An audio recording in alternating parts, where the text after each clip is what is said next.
হে everyone, কেমন আছো তোমরা? আশা করি সবাই ভালো আছো, আর আমিও ভালো আছি। আজকে যা গরম পড়েছে তার বলার মতন নয়। আজকে কেন, এই দুদিন ধরে খুব গরম পড়েছে, প্রচণ্ড গরম। তাই এই গরমে নর্মাল একটা শাড়ি পরে বেরিয়ে পড়লাম। ও কোথায় যাচ্ছি হলো ক্যামেরাম্যানের বাড়িতে। তার কারণ সামনে তো আগমনী, তাই ভাবছি কিছু একটা করার। তো সেই বিষয়ে মানে ক্যামেরাম্যানের বাড়িতে যাচ্ছি, মানে সৌরভদের বাড়িতে। এই বিষয়টা নিয়ে একটু আলোচনা করতে, যে কিভাবে কি করলে একটু নতুনত্ব আনা যায়। তো সেই বিষয়ে ওদের বাড়িতে যাচ্ছি।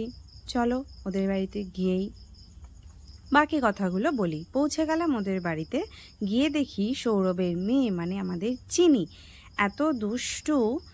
আসার সাথে সাথে আমাকে বলছে যে দেখো দেখো ঠাম্মি আগুন নিয়ে খেলছে।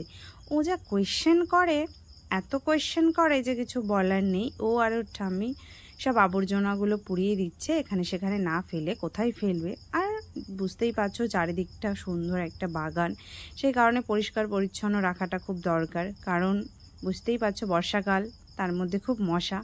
ইতিমধ্যে ওকে অনেকগুলো মশা কামড়েও দিয়েছে, তাও দেখো খালি গায়ে ঘুরে বেড়াচ্ছে। এই জায়গাটা তোমাদের মোটামুটি চেনা চেনা মনে হচ্ছে, তাই তো?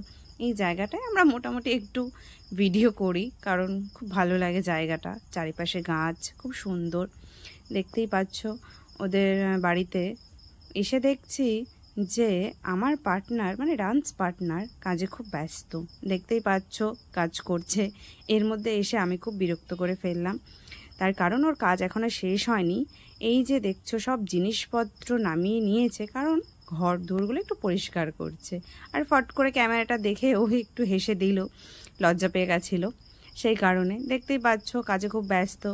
চলো দেখা হচ্ছে নেক্সট ভিডিওতে। টাটা।